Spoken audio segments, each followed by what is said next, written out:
Hello and welcome to Valley Girls, the bi-weekly podcast exploring everything there is to see, do, try, eat, and experience in New York's Hudson Valley by talking to the makers, the doers, the growers, the creators, and all the unique voices of the Hudson Valley. I'm Jenny Leifer.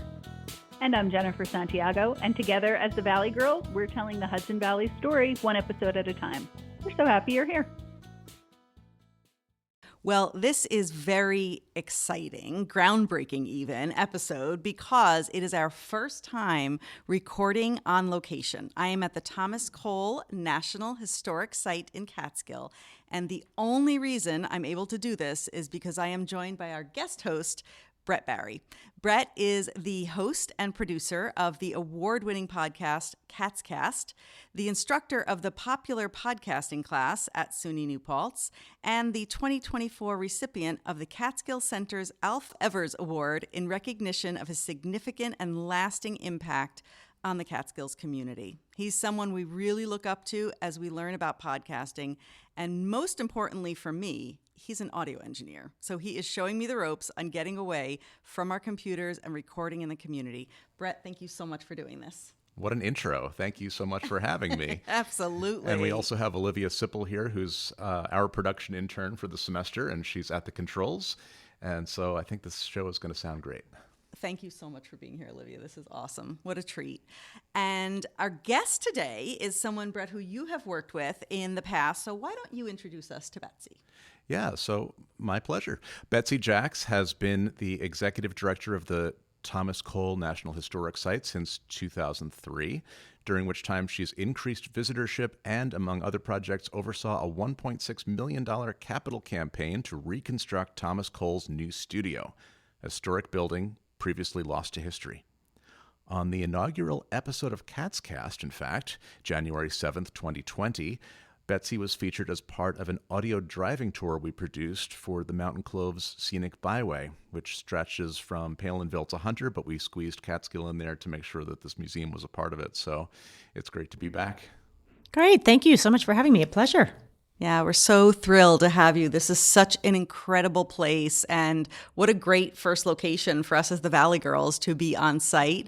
We're missing my partner, Jennifer, today. Unfortunately, she couldn't be here, and what a day to be missing, but we miss you, Jennifer. But we will include a link to the CatsCast episode in our show notes, so you can catch Brett and Betsy speaking in his previous episode. Let's start at the beginning. Do you want to take that, Brett? Sure. So, Betsy, first of all, can you tell us who you are?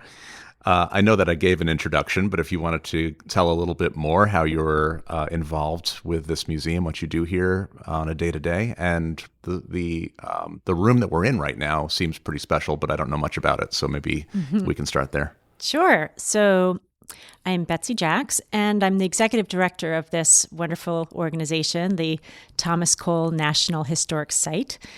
And I've, as you noted, been here for 21 years, so it's been an amazing journey.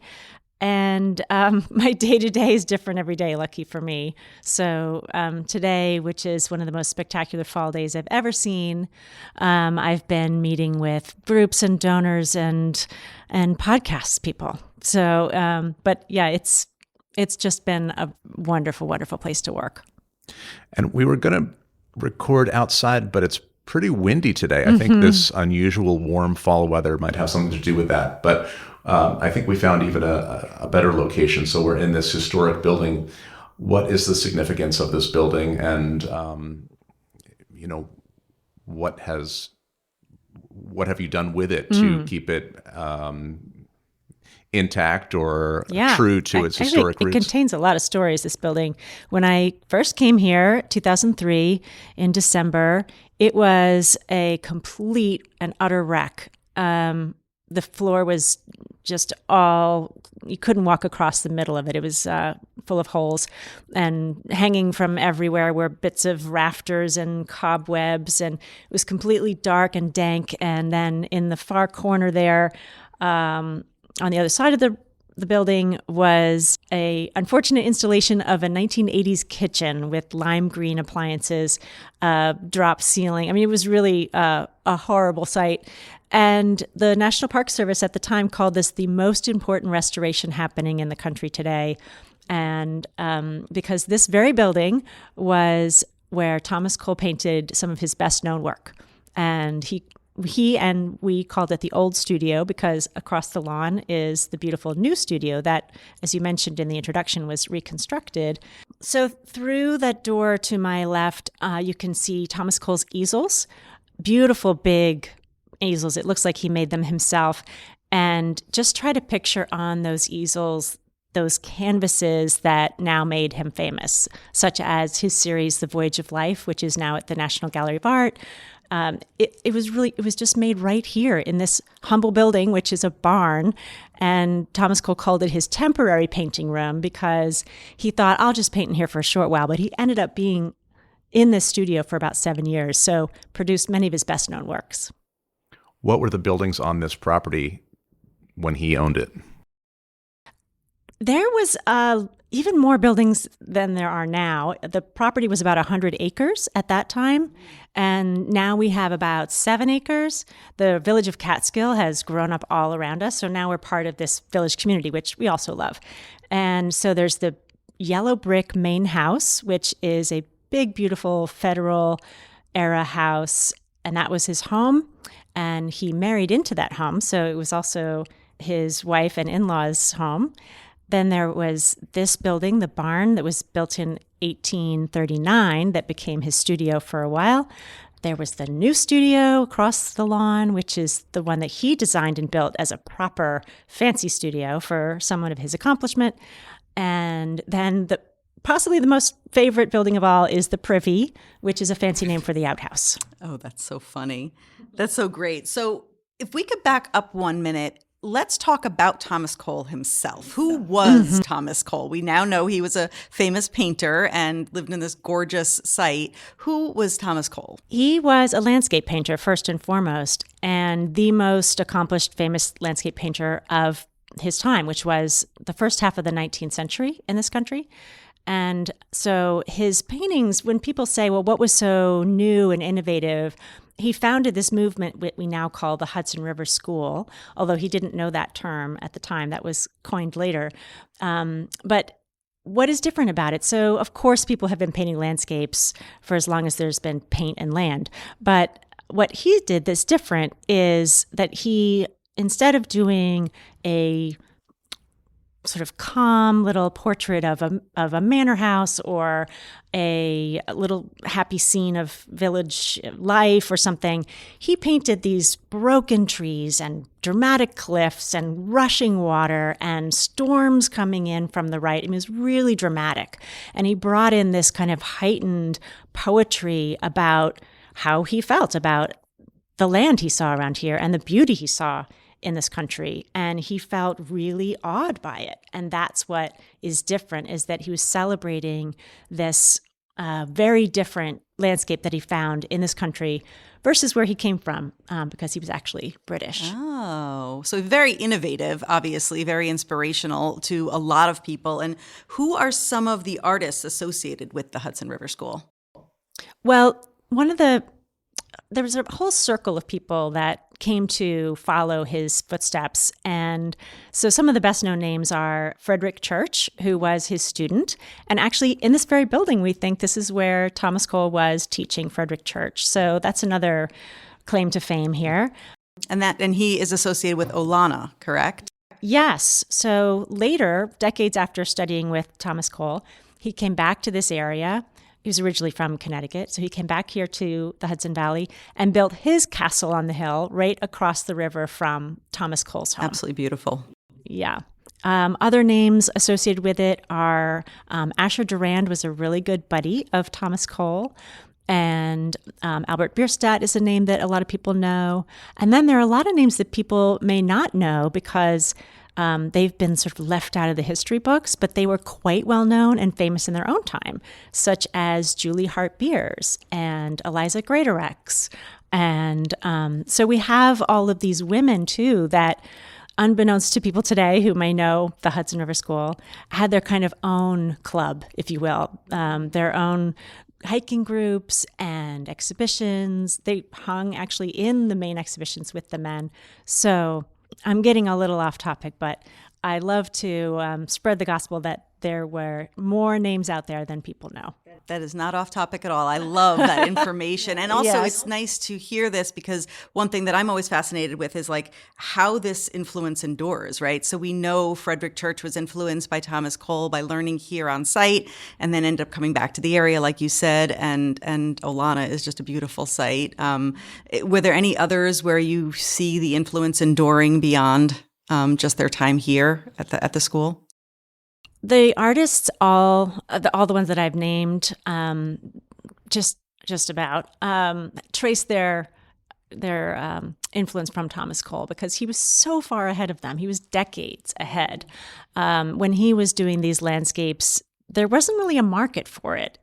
He kind of built that, and it really took off, unfortunately for him, after he died in terms of the prices. And but it was really in the 1820s that he started, and I would say the height of the whole thing was probably in the 1850s, so way ahead. But he was considered a great mentor to a lot of people. So not just Frederick Church, but Jasper Cropsey, and as I mentioned, Asher Durand. And then this whole crew of women painters, I just love thinking about them traipsing out through the Catskills in their big skirts and things, and how on earth did they do it? But they persevered. That's fantastic. That's great. So this was an art form very much based in the natural world and going out into the natural world to either begin the painting or sketch, or how did that work? I mean, it wasn't all done in the studio.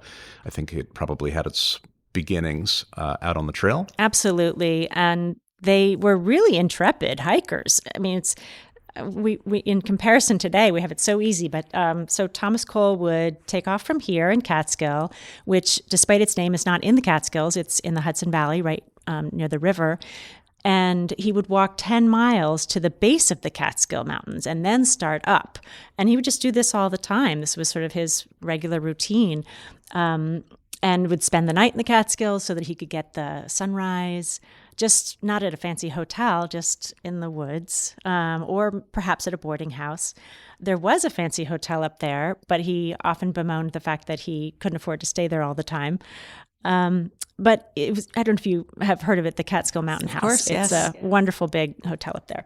At any rate, so yeah, he was really, I think nature was a big part of his religion. He was in awe of nature. He thought that it was a way of getting closer to something divine, to study it and to be in it. And his writing, he wrote beautifully as well, poetry, journals, essays, lectures.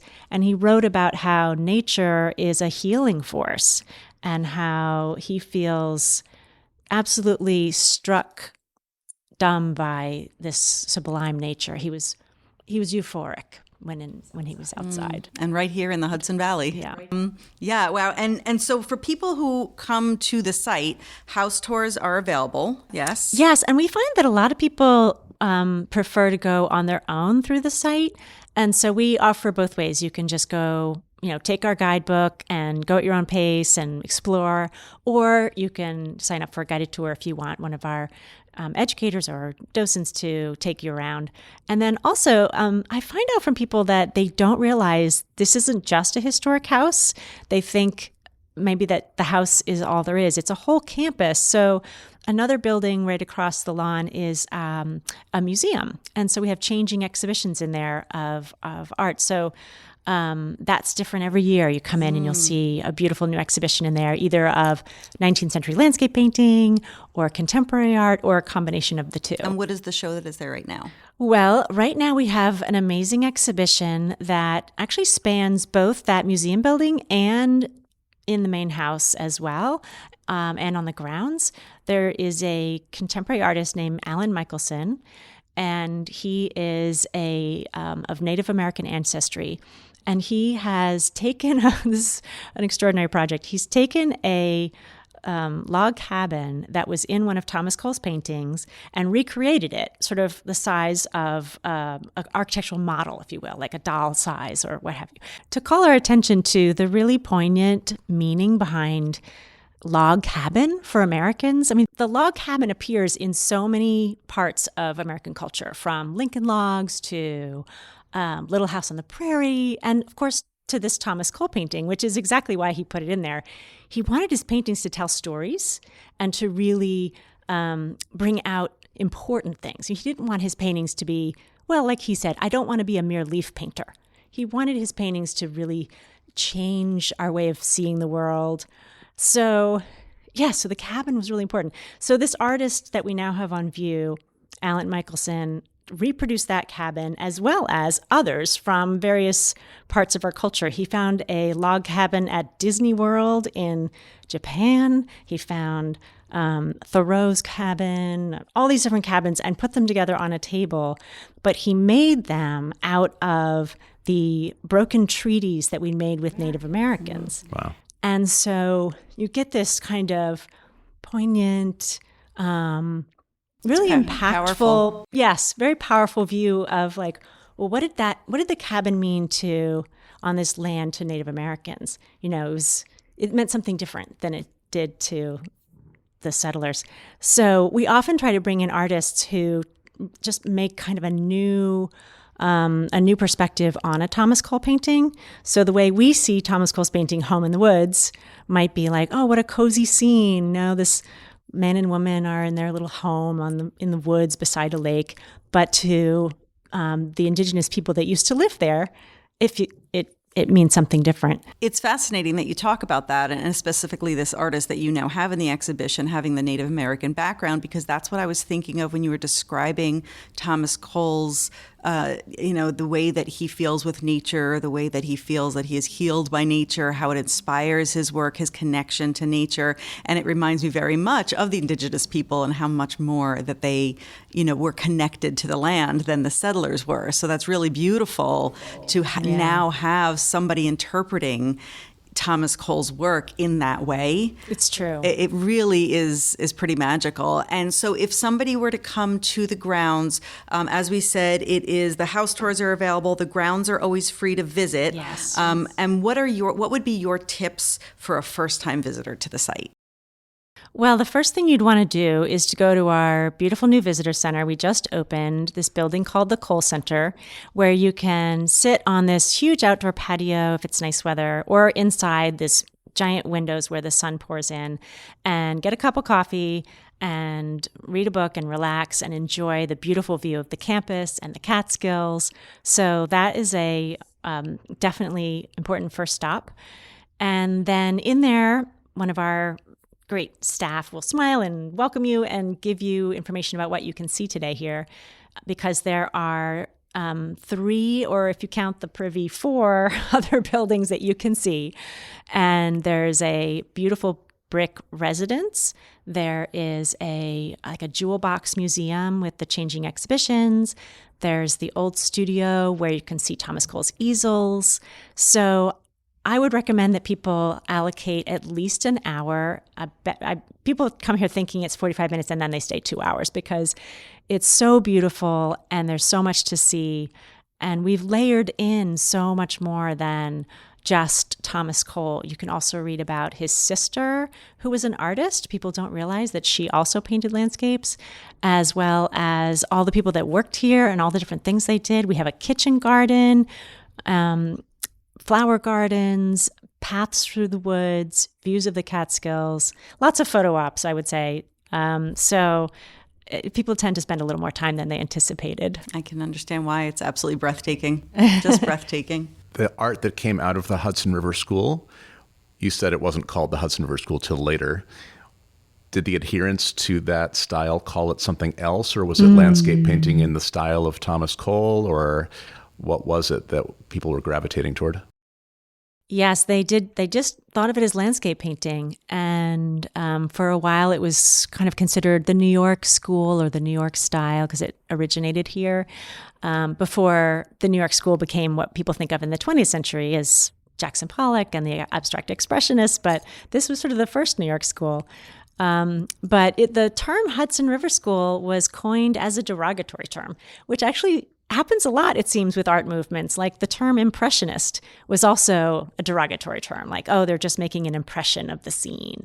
And so the term Hudson River School was meant like, oh, this regional insignificant thing, which they coined in the late 19th century because then French painting was all the rage. And people had moved on and abandoned our American painting for a while until it came back in the mid-20th century and then has been very popular ever since. How did it make its mark on future movements, and how is it received today? It's been so enormously influential, and the more I look at art today, the more I realize a lot of it stems back to this 19th century. In fact, some of the scholars that we've talked to say, we're still living in the 19th century. We've never moved on. So many of the issues that informed that work we're still living with. For example, Thomas Cole in his paintings and his writing and everything was really talking about the issue of development versus preservation. And what could be more relevant than that today? He was very concerned, although maybe it seems like a small incursion into the landscape now, but he was very concerned about the arrival of the railroads and the tanning industry, which cleared all the trees for their bark, which they used to tan leather. So it was incredibly destructive. The Catskills used to be covered with hemlocks, and then during Thomas Cole's time, he saw them completely denuded, right in the decades he was here. The railroad plowed through his favorite ancient grove of cedar trees. So his paintings in some ways are an environmental message and a plea to his fellow countrymen to take better care of the beauty that's around us because he was afraid it would all be lost. And that sentiment is certainly with us today, and people are quite moved when they see the words that he's written that could have been written yesterday. As you're saying that, I'm looking at this beautiful thing right here, and this is we'll take a picture and make sure we get this on the website. And it's Thomas Cole's view from his porch, from his home here in Catskill. And it states, when Thomas Cole painted Catskill Creek in 1837, the view he depicted was already a memory. He wrote of the area, "This once was a favorite walk, but the charm of quietness and solitude is gone." And inspired by Cole's themes of changes in a landscape over time and human impact on the natural world, the coloring pages of this page that I will show 3 different versions of the view from the porch in his home. So you have the actual view from 1837, the view as he painted it in 1837, and then the view from Thomas Cole's home today, which is just remarkable. So it is very timely. And again, definitely even more so today. That do we consider that, the impact of, our impact on the land and how different it will look over time. For sure. And people often say, oh, Thomas Cole would be so devastated if he saw what happened to the landscape since. But I think it's actually a mixed message because the Catskills that he painted have since become part of Catskill Park. So in his time, people were able to clear the forests, build mills and factories. And in fact, a little known fact, Catskill Falls itself, which is one of the most beautiful and visited sites in this whole region, was stopped at the top with a dam. And in order to see the water flow, you had to pay money to the person who controlled it at the top. So it was turned into a tourist attraction that way. So definitely not a untouched, all-natural environment at all. But that's how Thomas Cole painted it. So he painted it more as he wished it could be than how it was. And surprisingly, it looks more like his paintings now than it did then, because it is part of this protected Catskill Park. And that is the benefit of forest preserves and preserving the land, for sure, national parks, And his paintings, ironically, drew quite a number of people to the area, right? So despite his concern about increased railroad use and tourism, maybe, trains and hotels were really booming. in no small part, right? To the Yeah, Hudson I mean, River School. he had a really realistic, nuanced view about that. He felt that, he wrote in his letters that the train even could be useful if they were careful about where they put it and they didn't go right through the grove of ancient cedars. He said it could be useful for bringing people to the beautiful places instead of destroying them. But he sadly admits, he said, but unfortunately, humans are not that way. We destroy whatever we touch. And so he was a little pessimistic about our future. And I think in large part it's because he came from England where the Industrial Revolution had just happened. So when he was a kid and growing up in Lancashire, which is northern part, it was the absolute epicenter of the Industrial Revolution there. So he lived in this smog of smoke and these factories belching out, and the landscape in the moors, which are the hills surrounding it, was still beautiful, but then the valleys were just filled with this, what was coined the satanic mills. So then he came to America and said, oh my God, it's not ruined. Let's make sure we keep it this way. And then to his dismay, the railroads came and the factories came. And so he was really, really not optimistic about what was going to happen here. Wow. I was going to say, it sounds like he was so ahead of his time, but in truth, then hearing about the Industrial Revolution, it's understandable how he could think like that, coming from where he came from in England and being in the middle of all industry and then seeing this almost untouched land. So anything, coming through it would have destroyed it in his view. But we are so fortunate that it is preserved, and we do still have this beautiful place in the Hudson Valley. It's incredibly well preserved. I mean, the view from the porch really looks like he painted it now. We're very lucky. Incredible. And Thomas Cole did talk about the land as untouched and wild and all of those things. And that's actually partially why we're having the exhibition we have on view right now, is because that was a little bit of a misnomer. It was not untouched. There were people living here for thousands of years, and they managed the land and they farmed it. And so his calling it wild and untouched kind of erases that whole fact that there were Native Americans here before. So we wanted to call attention to that, and that's what our exhibition this year is about. Brilliant. Yeah. Great. So we asked our listeners what they wanted to know, and we had some questions about the new Cole Center. Can you tell us about that? Yes, I am so excited about this building. I've been dreaming about it, and it's here. So we knew we needed a place to properly welcome our visitors. People expect a place to sit down and have coffee. And so we have now this 4-season building, air-conditioned, heated, all these things that people expect. And it was designed by this brilliant designer, Stephen Shadley. And he is on our board, and so he gave it as a pro bono project, which is absolutely extraordinary to have this design capability. His usual clients are from Hollywood, so Jennifer Aniston, he's done several houses for her. So we're extremely lucky that he's turned his talents towards us. He took as his inspiration the architecture that Thomas Cole did. So little known fact, Thomas Cole considered himself an architect, designed the Ohio State Capitol, and also designed his new studio building, which we resurrected. And on the north-facing wall is a huge window. It's like a wall of glass. It's so big to let in all that wonderful light for painting. So Stephen Shadley took that window and used that as the repeating element on the front of our new building. Fascinating. That's great. Yeah, what a great it's welcome absolutely, center. Yeah, it is. It's absolutely beautiful. And your eye, I also love the juxtaposition of it amongst all of the other natural scenery, because you might see this modern building and say, but it fits perfectly. It really draws everything in. It's brilliant. I give all credit to Stephen for that. His genius is not to do some completely new thing no one's ever seen, off the wall design, like what is that?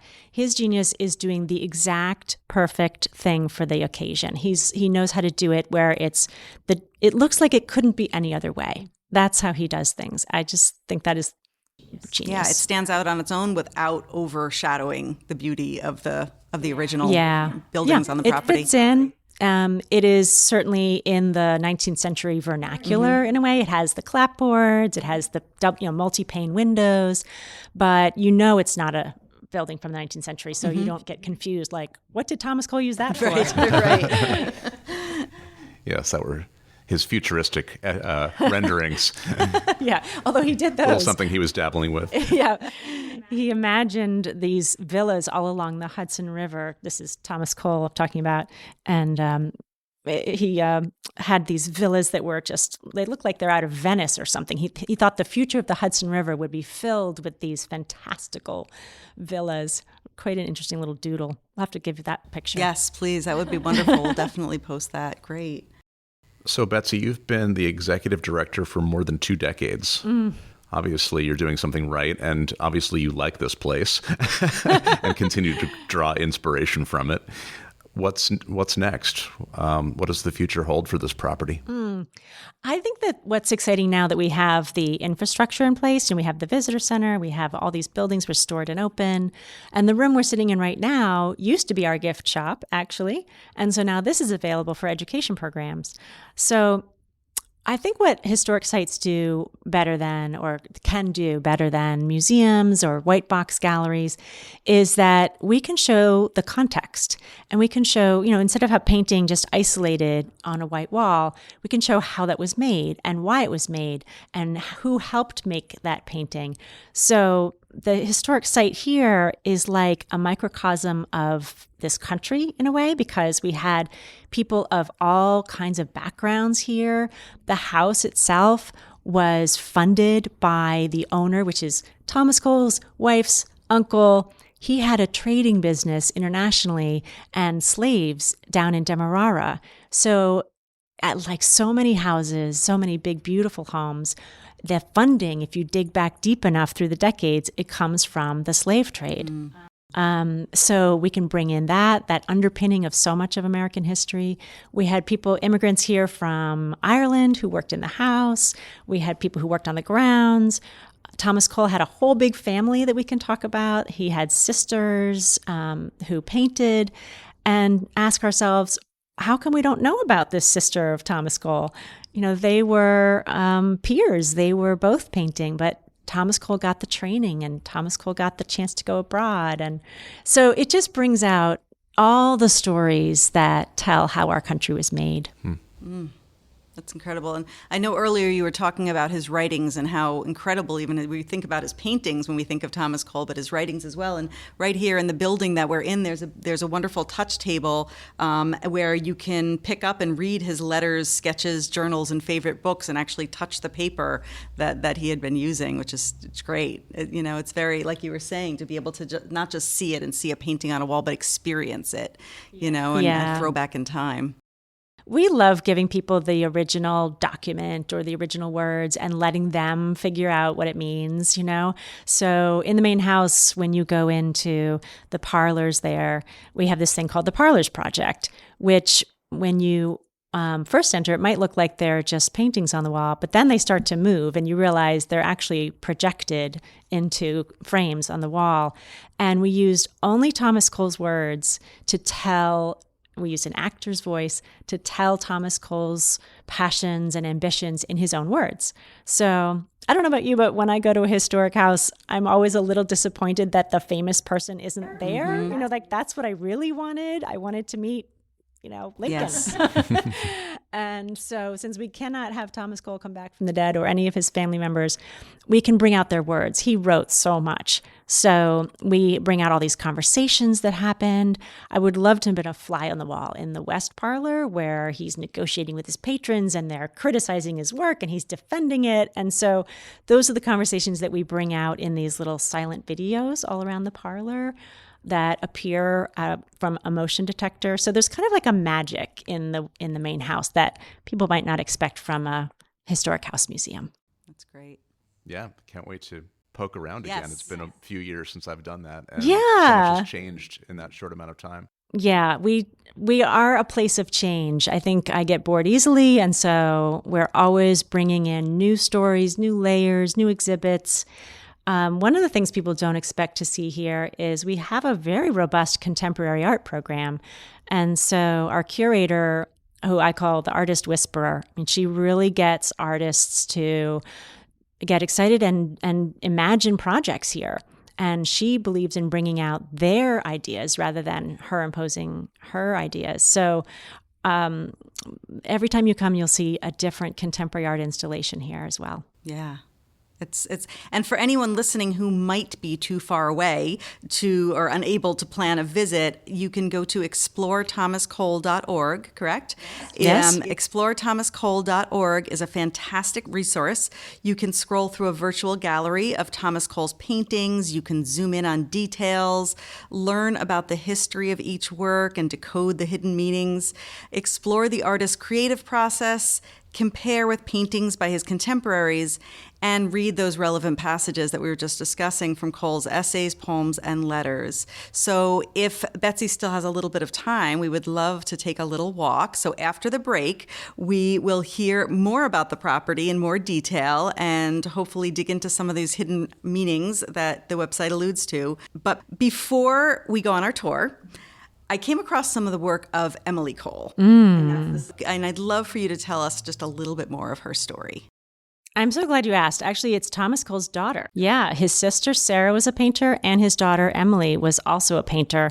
And in 2025, we are going to be having a big spotlight on Emily Cole. Wonderful. So every year we have a new set of Thomas Cole Fellows come and live here on site. And they do research all year on different topics, and they become part of our staff.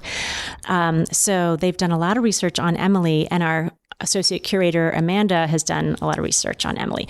So we're going to present it, and we have in our storage room almost 100 of Emily Cole's watercolor paintings on paper of the most beautiful botanicals. I mean, you should see her painting of these little strawberries or these delicate lilies or these bold peonies. They're just unbelievably beautiful. And then what she's even more well known for is her painting on china. She was known as Catskill's China Painter. She helped found the Society of Ceramic Arts. She really had a very extraordinary career and was very well respected.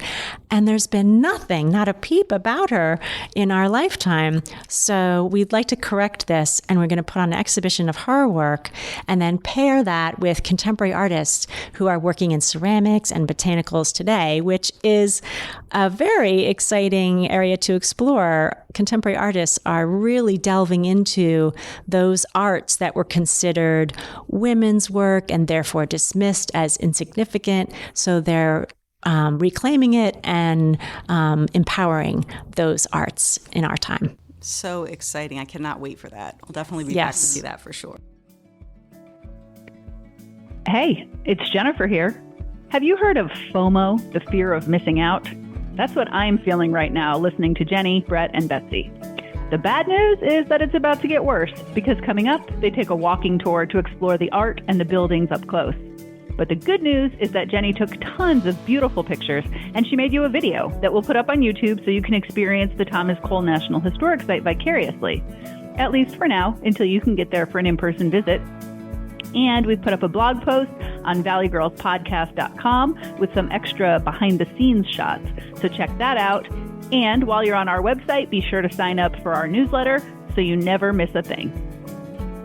All right. So we are walking out of the Cole Center onto the patio, and I am looking at a 180-degree view of all the buildings on this site, the old studio, the main house, the beautiful Catskill Mountains, and it is glorious. Maybe we should just start in the new studio, because that is often a surprise to people that we have a whole museum here on our site. I should first talk about the building. The new studio that we're about to go to is both a historic building and a new building. So it was originally designed by Thomas Cole and unfortunately demolished in the 1970s. So when I first got here, it was gone completely, but we rebuilt it. So what you see now is an exact reconstruction. And how much of his original art do you have here? Or, how is it represented on this property? We have quite a bit in our own collection, and then every year we borrow paintings for a loan show. So you'll get to see new ones each time you come. When we first reconstructed this building, we had the money, we had the contractor, they put the first framing up, and it was the first time that you could see the full shape of it, when they get the 2x4s up and you can see the whole roof line and everything. And I thought, oh my God, this is so Thomas Cole. It was so tall. It sort of made you feel like you were small in the universe and that the universe was so big in comparison. So it's this very tall building. I just loved that. It's so beautiful the way he designed it with this mahogany trim that goes all around the roof line. And if you look really carefully, you can see the detail. Do you see what's on the corner of the roof? Looks like acorns. Yes. Yeah. So it's adorned with acorns. Oh, wow. And were those did you get that from the original plans, or were there drawings or something like that? Yeah, because it was only demolished in the 70s, we have a lot of photographs of it as well. So we have his original drawings, we have the photographs, and then we had these brilliant architects who specialize in historic restoration. The architect we worked with, John Misek, and he could tell us things about it that we had never seen in the photographs. He could tell the exact dimensions of every pane of glass. They did this telemetry that measured everything and put it into a spreadsheet. He noticed trim from the one interior photo we had. He could see the trim in the dim, speckled old photograph. It was really incredible. Amazing. Okay, so we're walking up on the little portico, and in we go.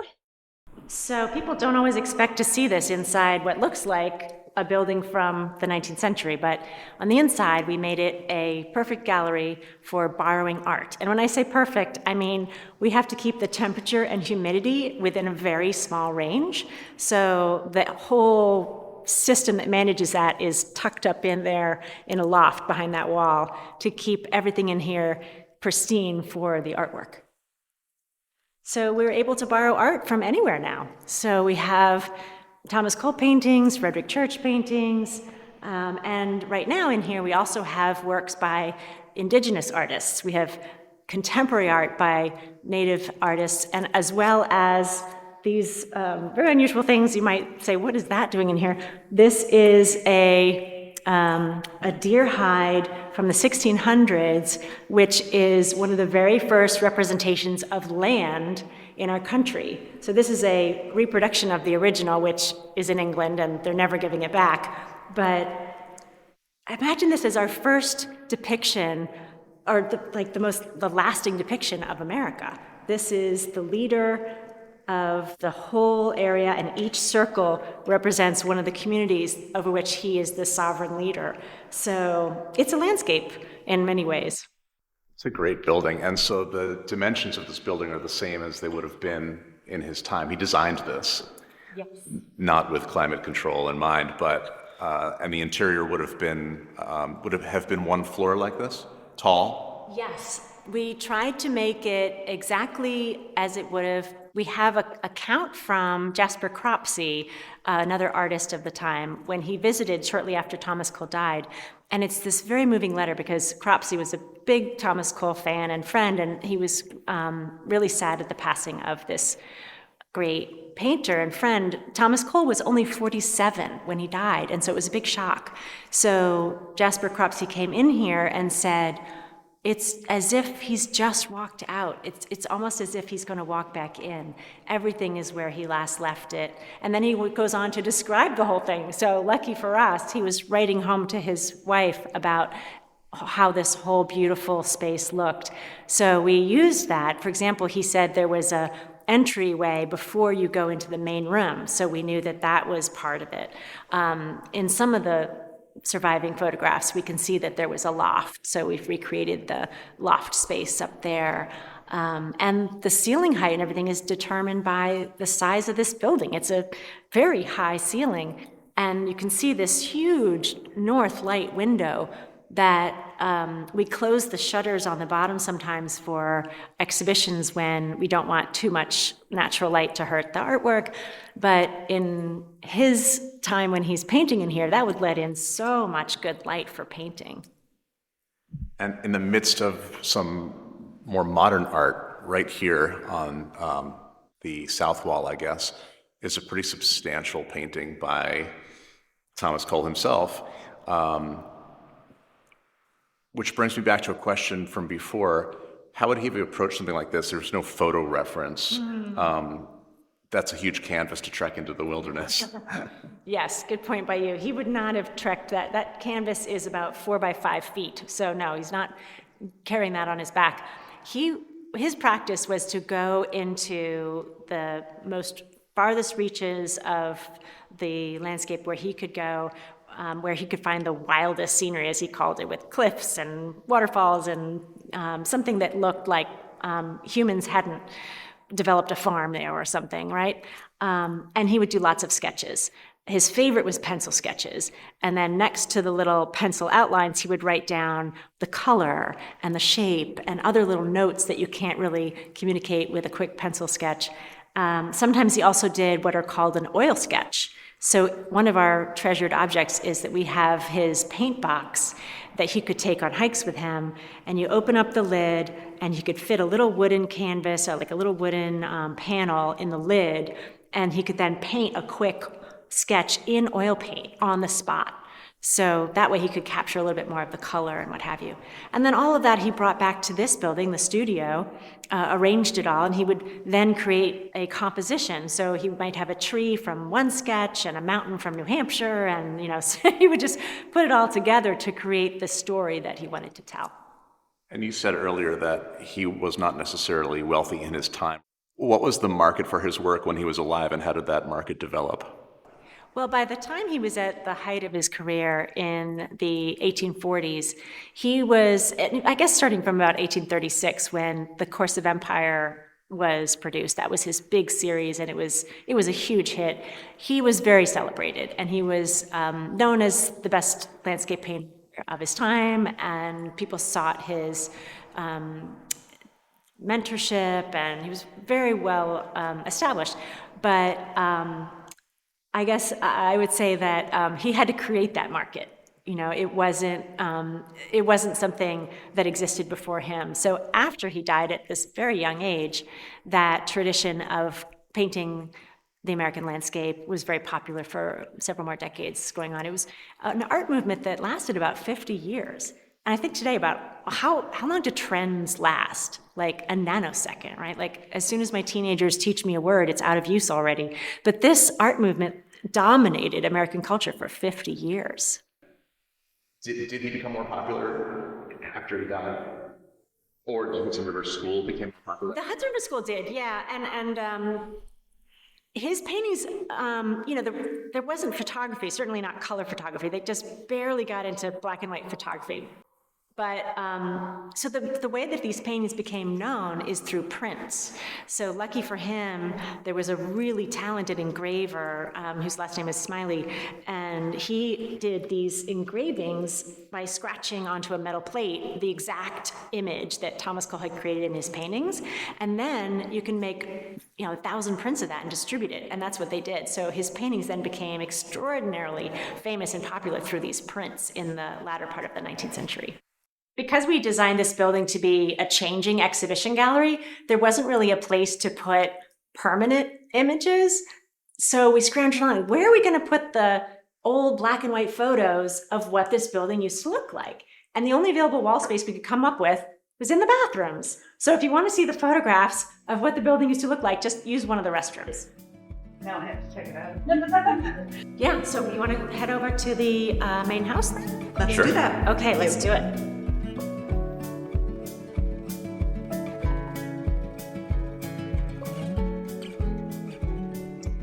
Our site is, because Thomas Cole was one of our earliest environmentalists, we decided that we needed to adopt as many environmentally friendly policies as we could here. So we have joined the pollinator pathway. We have a whole greening initiative where we list all the things that we are either currently doing or committed to doing, and we work towards them. So we've eliminated all pesticides and other things that might hurt wildlife. We have lots of areas where we've just let it grow. We have signs around the site that say, I did see that. let it grow. So there's meadows instead of just mown lawns. And so you see the results. You see wildlife, like a little frog, which they're very sensitive to pesticides. So it's good to see a frog hopping around. It means you're doing the right thing. And as part of that initiative, my car is charging on one of your chargers right now. So thank you. Yes, our EV charging stations We'd like was to hear that. a great step in our greening initiative. I have an electric car too, so I was really glad to see it come on board. So where are we now? I'm assuming his house, but Yeah, well, yes and no. So the funny thing is, it is where he lived, but it was never his. So that's a different answer. So he came here first in the 1820s and started renting studio space on the property. There was a family living here, the Thompson family, and he fell in love with one of the young ladies who lived in the house, who was the niece of the owner. She had been orphaned, and so she and her sisters were living here. So he got married, he moved into the house, but it was still owned by his in-laws. So it wasn't his house, even though now we call it the Thomas Cole house. Oh, is that the outhouse? Yeah, That's a fancy out. I know, isn't it? It's so pretty. It also doubled as a kind of a garden pavilion from the outside. It looks so formal, and it's the same style as the house and the same colors as the house, and it's from the same time period as the house. you. I know. Yeah, this is pretty good. What a great view. Yeah, you can see why one would be a landscape painter here. And even though Catskill has built up, you're still at the tree line here, so it's kind of obscuring any development that's happened since then. It's So an we- illusion, but we love it. It really looks like there's no sign of the 21st century in this view, which we had to take down the electric wires to make that happen. But it is really quite an extraordinary straight view to the Catskills with nothing but beautiful colored trees in your way. And those trees are on your property? Yes, luckily. Oh, good. So you can continue to create this illusion that Yes, we've nothing is shaped beyond them. them. Yeah. We planted low trees so that hides the road, and then we planted some medium height trees that hides a little house over there. And so we sculpted this perfect unobstructed view. Amazing. On this beautiful porch, we have a panel with paintings that depict that view so that you can compare the view and the paintings. So if you want to walk over there, I can show you those. Yes, please. Okay. That'd be great. So on this panel in front of the view, we have two of many paintings he did of this view, but these are two of the major works, one from the 1830s and one from the 1840s, and you can see the changes. In fact, when he did this early one, as I think you said earlier, Jennifer, this was already a memory. So what it really looked like was closer to this painting where the trees are cleared. There's a railroad going through. That little puff of smoke is the railroad. And this tree in one painting has become a stump in the other painting. So he was watching all this happen right out in front of him here. Incredible. Yeah. Right. He did not think that the railroad magnates were good people. He called them copper-hearted barbarians. Wow. Yes. Take that, Jay Take- Gould. Harsh words. Exactly.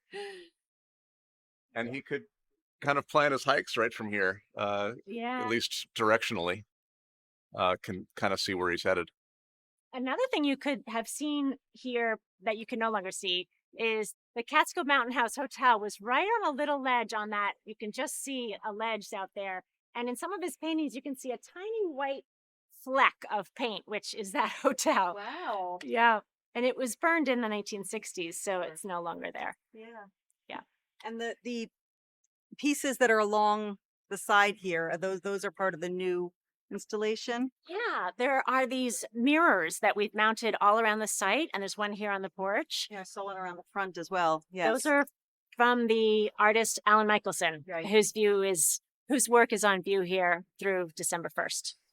This is made after an instrument in the 19th century called the Claude mirror, named after the painter Claude Lorraine, who was a famous landscape painter from Europe. And people use these convex mirrors to look at landscapes because it made them into a kind of a painting. When you put your back to the landscape and you look at it in the mirror, because it's curved, it frames the view with like arching trees, and the clouds even curve around the central view. So they felt like it made it painterly.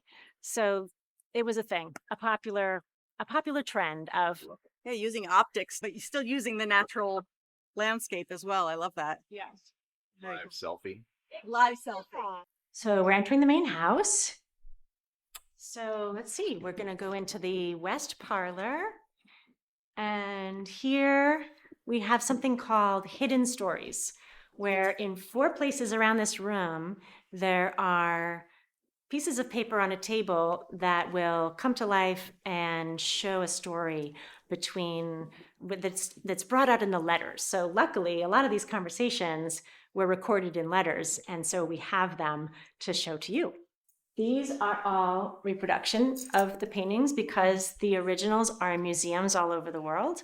So on the first floor, we have reproduced some of Thomas Cole's greatest hits. And then upstairs, we have all the original paintings that are in our collection. So here, because of the motion detector, it noticed you entered the room. And this is bringing out a conversation.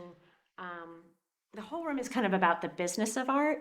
And it turns out that the business manager was Thomas Cole's wife, Mariah. She was the one with the head for business. Thomas Cole was more of a poet and not really smart about those money things.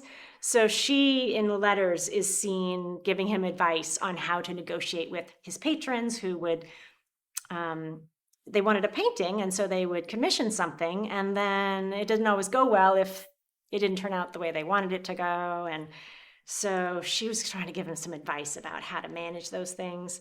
One time he sold a painting and then he was not allowed to exhibit it. It was off in some private home and never to be seen again. And so she says, look, make sure you have it in the bargain that you get to exhibit the painting. And so it's clear that she was the one giving the business advice. That's what this particular one is about. And so just to explain what we're looking at here on a desk in the corner is a parchment kind of looking page that letters are projected on. Yeah. So you're seeing these letters revolving with motion and light, and little excerpts pulled from the 19th century handwriting so that the every person can read it. Yes. It's a special talent to read the original handwriting.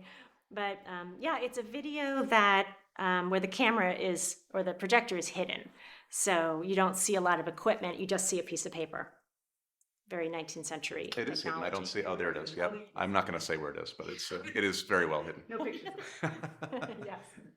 So the room is set up with instruments and some fruit and a tea set and papers and books opened. Mm-hmm. Is it meant to suggest that he just stepped out for a bit?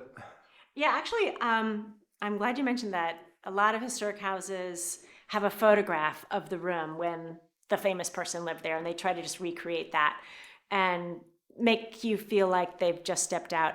And our motto that I've repeated to the staff over the years is, why don't we make it look like the artist has just stepped in? Why don't we bring out his words so that you can hear from him and hear the stories so that the historic characters are not so absent? So you'll see in the other parlor that we have created a video in which Thomas Cole actually speaks to you about what he's most passionate and ambitious about. Because you kind of want to hear from the historic figures, right? So that's the idea. This object here in the parlor is one of my favorites. It's Thomas Cole's top hat and the case for the top hat, which is in the shape of a top hat. And look at the shape of this hat. It's so tall. It's almost comical, but in his day, it would have been very distinguished. And I like that he wanted to put on this gentleman's hat because he himself was not part of a gentleman class. He was more of a middle class person, but he clearly wanted to be seen as a peer of his patrons and people who were buying his paintings. So he puts on his gentleman's hat. Be part of society. Yes. Well, we just walked into the sitting room, and because Thomas Cole married and moved in with his in-laws, it was a very busy household.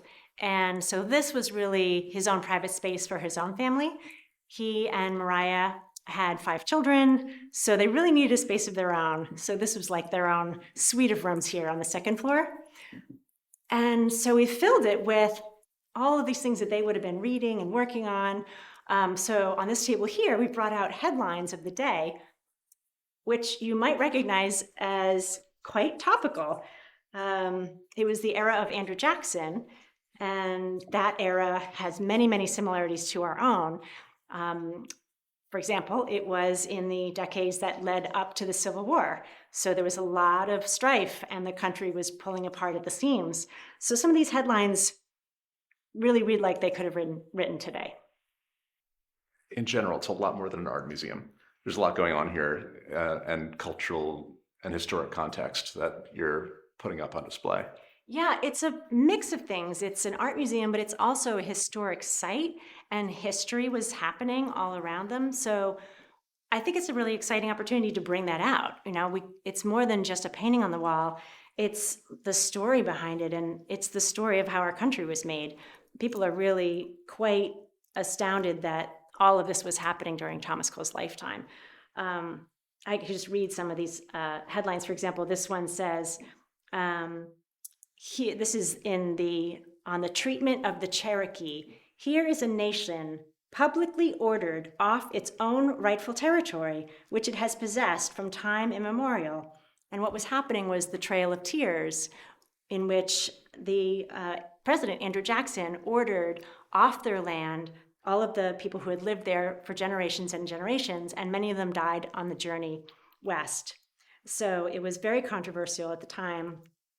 And then this other one, President Jackson has virtually assumed the dictatorship and declared himself alike independent of both houses of Congress and the Supreme Court, with 2 exclamation points. So they were very concerned that Jackson was abusing the powers of the presidency, and as a populist president was going to be able to grab powers that presidents had not previously had. So it was a time of a lot of debate over slavery. This story really is quite extraordinary. Because slavery was abolished in the North earlier than it was abolished in the South, there were free blacks living here, but if they could be kidnapped and brought down south, they could be sold into slavery, which would be very valuable. So there was a big kidnapping business going on. So this is one such account here, that right here in Catskill, a man was kidnapped and put on a boat on the river and taken. It says, Southern vessels trading on this river have for years occasionally carried off free colored people. We were all complicit. I'm reminded again and again, with meeting with people like you in the Catskills and the Hudson Valley, that it wasn't just a South thing. Oh no, very much woven into the country. Yeah, as a whole. I've learned so much over the decades working here. I had no idea that it was really slavery that funded the entire economic boom of the North. And underpinning the construction of this house, for example, was a slave trade business that funded it, even though Thomas Cole never owned slaves. But this beautiful house that he lived in was here because 100 years earlier, it was funded by slaves. So let's see. Why don't we go into this gallery? So this is a gallery filled with Thomas Cole paintings. All around the perimeter are these beautiful paintings, either in our own collection or on long-term loan, so you can really immerse yourself in the original artworks. And right now, in the middle of the room is a contemporary artwork by the artist Alan Michelson. So just up through December 1st, we have a whole table full of cabins. And you'll notice they're all different types of cabins, but they're created using this text. What is this text?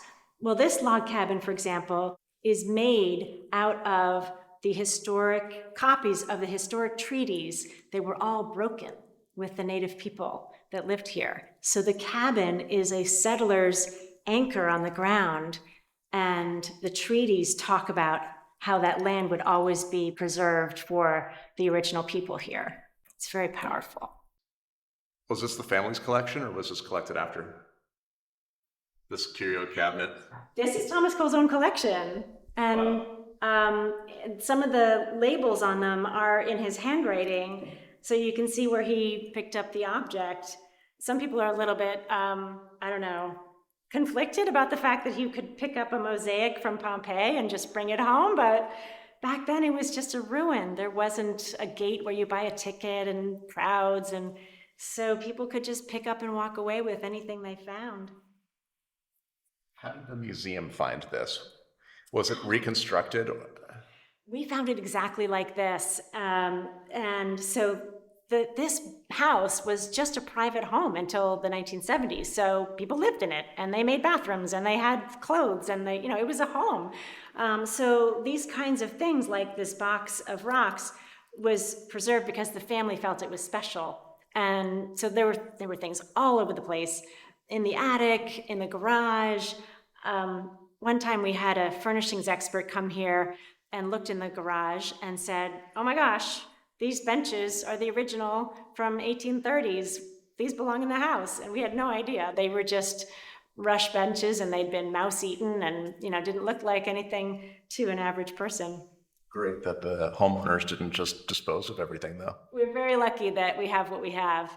It was, I guess, a time when people didn't throw anything away. This is Thomas Cole's bedroom down the hall. Thomas Cole and Mariah, I should say. Definitely his wife's bedroom as well. So in here, I think one of my favorite things is this beautiful china that's painted by their daughter, Emily Cole. And you can see on this teapot and teacups that she's done yellow roses. And each rose is different. So she wasn't even using a template to make this faster and easier, even though she did hundreds of these. But she individually studied, painted roses from her own garden and made each one a little bit different. It's really an extraordinary artistry. These are original. These are. And there's a plate on the wall here of the bee balm that she painted on this porcelain plate and then painted a gold rim around the whole thing. But it's absolutely beautiful. It's more in depth than one would think you could paint on a plate. I love that everything is just out. Nothing's behind glass. And I guess that has not been a problem. Yeah, no, it's a balance because we hate to put up what are called velvet ropes and separate you from the house because we want people to come in and feel like a guest rather than some kind of intruder, right? So we have docents all around, we have people all around, we have cameras all around, and things like these teacups are actually, although you can't tell, they're actually attached to the table, so you can't just pick it up and run off with it. So, there are ways that museums can handle these sorts of things. Yeah, it's just very welcoming. Yeah. And even though I'd like to pick up a teacup, I will not. Yeah. One thing we did have to put behind a protective barrier is Mariah's wedding dress. Wow. Because it's so delicate and it can't be exposed to light and air and all those things. So in that chest over there is the original beautiful dress. Oh, wow. Isn't that lovely? She was quite tiny. Yes. She was young. Yes. People always ask me how old she was. Born in 1813 and married in 1836. So she was 23. And she came with the house, or the house came with her. They came as a package. He was attracted to her and wound up being able to live in this beautiful spot because of that, right? Yep. Then he had this whole household to support him because his own family was really quite penniless and he ended up supporting them. So his parents, his sisters, there was a whole big family that he was supporting through his art. And he was always stressed about money for that reason. And that obviously that changed as he became known. It did, but because he was supporting so many people, also this house, unfortunately, shortly after he married into the family, their business went bankrupt, and so they never had another 2 nickels to rub together either. So he was also supporting this household. So we'll head back downstairs. Okay. Well, we've done the new studio, the old studio, the main house, the Cole Center. I think you pretty much have it. Great. I think so. And the property itself is worth mentioning. It's just a beautiful place to walk around, plenty of space to stroll. So I guess that's something that guests are able to do. And how you mentioned earlier how big the property was when he was in residence. How much property do you own now? It's about, I think I said maybe 6 acres right here. And so we have flower gardens, we have a kitchen garden. This year, the kitchen garden is themed with the 3 Sisters, which was a planting method by the native peoples of this region to plant corn, squash, and beans together because they each help each other in a symbiotic way. So that's what we did in our kitchen garden this year. And I love all the benches around to sit, to be inspired, draw, write, just take it all in. We place sketchbooks around in case you Yes, get as we're walking around, there's inspired. baskets with sketchbooks. I love that. That's great. And for anyone who wants to come and visit, what are your normal operating hours throughout the year?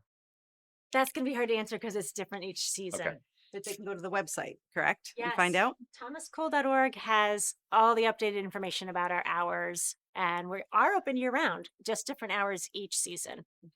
And is it explorethomascole.org or is that a different website? We have two websites. So ThomasCole.org is about this site, visiting here, what you'll find here. And then explorethomascole.org is all about the paintings. So it's a whole database of paintings you can search and zoom in, and it's like a in-depth course on Thomas Cole. Perfect. Thank you so much to Betsy Jacks. We're so thrilled. Thank you so much for having us. Thank you to Brett Barry for his amazing skills and co-hosting with us here on Valley Girls today. And to Olivia, thank you so much for your audio help. This has just been such a pleasure. Thank you guys so much. Thank you. Thank you so much for coming here. Such a pleasure to have you. Thank you. And thank you to everyone for listening. Please like and subscribe, rate and review, because as we know, it all helps tremendously. Do you love the Valley Girls? Tell a friend. Have ideas for the podcast? Tell us. The easiest way to chat with us is our Facebook group, Valley Girls Podcast Pod Squad, or you can contact us through our website, valleygirlspodcast.com, where you can also sign up for our newsletter so you never miss a thing. And of course, we're on Instagram at valleygirlspodny. We can't wait to hear from you. Oh, and do you love our theme music as much as we do?